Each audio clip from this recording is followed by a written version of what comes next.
अस्सलाम वालेकुम। अल्लाह के फ़ज़ल करम और रहमत के साथ आज का व्लॉग करते हैं शुरू। तो वीवर्स, आज मैं एक दिन के देरी से आज मैंने व्लॉग बनाया है। तो मुझे समझ नहीं ये आ रही थी कि मैं किस चीज़ पे व्लॉग बनाऊं।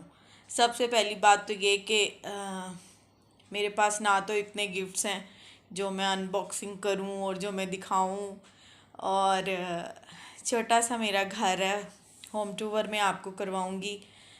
और बहुत बड़ा घर नहीं है, छोटा सा घर है और रेंट का हमारा घर है, तो इसका मैं आपको ज़रूर होम टूर करवाऊंगी। और इस छोटे से घर को मैंने बड़े प्यार से और बड़ी मेहनत से थोड़ा सजा के रखा हुआ है, वो मैं आपके साथ शेयर करूंगी। मगर मुझे ये समझ नहीं आ रही थी कि मैं किस चीज़ पे व्लॉग बनाऊं, तो मुझे एक आइडिया आया, वो ये कि अपने बच्चों के लिए, बड़ों के लिए तो सभी व्लॉग बनाते हैं, बच्चों के लिए मैं कुछ ऐसी इंफॉर्मेटिव स्टोरीज़ जो सी हैं वो शेयर करूं, ताकि अगर कोई बच्चे भी मुझे देख सकें तो वो समझें थोड़ा सा अपने मज़हब के बारे में, थोड़ा सा और एक्टिविटीज़ के बारे में।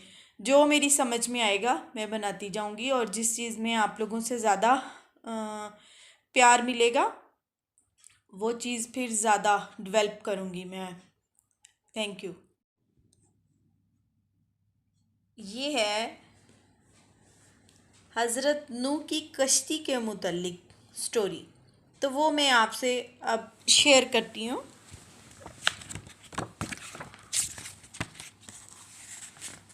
बहुत अरसा पहले एक बुज़ुर्ग आदमी रहते थे जिनका नाम नूह था। वो अल्लाह ताला के पैगंबर थे। उन दिनों लोग सीधे रास्ते की पैरवी नहीं करते थे, वो अल्लाह ताला की इबादत करते थे। लिहाजा अल्लाह ताला ने हज़रत नूह को और उन लोगों के पास भेजा ताकि वो इन्हें सच्चाई का पैगाम पहुंचा सके। लेकिन उन सब ने उनकी दावत को कबूल ना किया, और वो अपनी मतलब इस्लाम की तरफ बुलाने की दावत देते रहे, मगर लोगों ने उनकी बात पर ध्यान ना दिया। उन्होंने अल्लाह ताला से मदद की दुआ की तो अल्लाह ने उनकी दुआ कबूल कर ली और उनको एक कश्ती बनाने का हुक्म दिया। अल्लाह ने उन्हें बताया कि एक बहुत बड़ा सैलाब आएगा, एक बहुत बड़ा सैलाब आएगा जो कि बुरे लोगों के लिए सज़ा होगी। लिहाजा हज़रत नूह ने चंद ईमान रखने वालों के साथ मिलकर एक बड़ी सी कश्ती बनानी शुरू कर दी।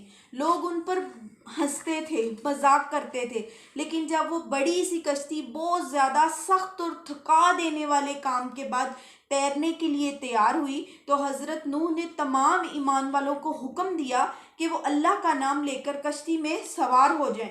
अल्लाह ताला ने हज़रत नूह को हुक्म दिया कि वो हर जानदार मखलूक में से एक नर और एक मादा में अपने साथ लें। हज़रत नूह ने अपने साथ बहुत सारा खाना भी रखा ताकि उन सबको एक लंबे अरसे तक खिला सकें। ये एक बहुत बड़ा काम था, लेकिन हज़रत नूह अलैहिस्सलाम ने, इनके मानने वालों ने काम सच्चे दिल से किया। एक एक करके तमाम जानवर कश्ती में दाखिल हो गए। उनमें से कुछ पर थे, कुछ के पर थे और कुछ की टांगें, कुछ रेंगने वाले, कुछ उछलने वाले। सब कश्ती में जोड़ों की शक्ल में दाखिल हुए। जानवरों के लिए एक बड़ा बाड़ा और मोमिनों के लिए एक रिहायशी कश्ती बन गई। भागते दौड़ते जोड़ों की शक्ल में जराफे, गैंडे, हाथी, ऊंट, भेड़िए, बिल्लियां, कैंगरू, भालू, घोड़े, गाय, भेड़, शेर, चीते सब कश्ती में सवार हो गए। वहाँ और भी बहुत से जानवर थे, जिनमें से यहाँ चंद के नाम हैं, जैसे मुर्गियाँ, बतख, राजहंस, बाज, मोर, समुद्री परिंदे, शुतुरमुर्ग और चूजे, और छोटे बड़े दोनों तरह के परिंदे जो ज़मीन से बहुत ऊपर उड़ सकते थे, वो भी अपने साथ आए। सब जोड़ों की शक्ल में इकट्ठे हुए और कश्ती में सवार हो गए, जिन्होंने हज़रत नूह अलैहिस्सलाम की बात को माना। कछुए और खूंगे भी जमीन के साथ रेंगते हुए आए, और फिर मेंढक और टिड्डे उछलते हुए कश्ती में कूद गए। खरगोश भी दौड़ लगाते हुए कि देखते हैं पहले कौन पहुंचता है। कश्ती में सवार हुए और आखिर में मगरमच्छ अपने बड़े बड़े जबड़ों के साथ। जैसे ही तमाम मखलूक कश्ती में सवार हो गई और सारा सामान इकट्ठा हो गया, काले बादल आसमान पर फैल गए। शुरुआत बूंदाबांदी से हुई, मीन्स के हल्की हल्की बारिश से हुई, और फिर बारिश तेज शुरू हो गई। रोज बरोज बारिश बढ़ती गई। ऐसा लग रहा था जैसे पूरी दुनिया पे अंधेरा हो गया है। और फिर अंधेरा और स्याह हो गया। हर तरफ तेज हवाएं चलने लगी और पानी लहरों की सूरत में जहां तक निगाह पहुंचती थी उठता चला गया।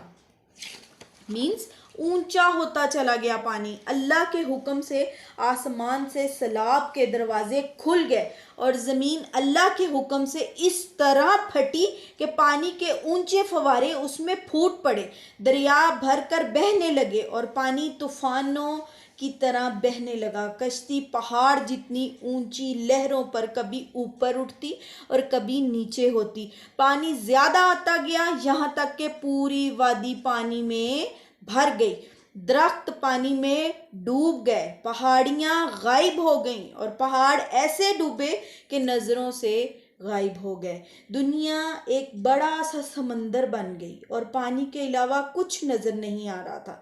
और वो तमाम लोग जो ज़मीन पर रह गए थे और उन्होंने हज़रत नूह अलैहिस्सलाम की दावत कबूल नहीं की थी, वो सब के सब उस बड़े सैलाब और गहरे पानी में डूब गए।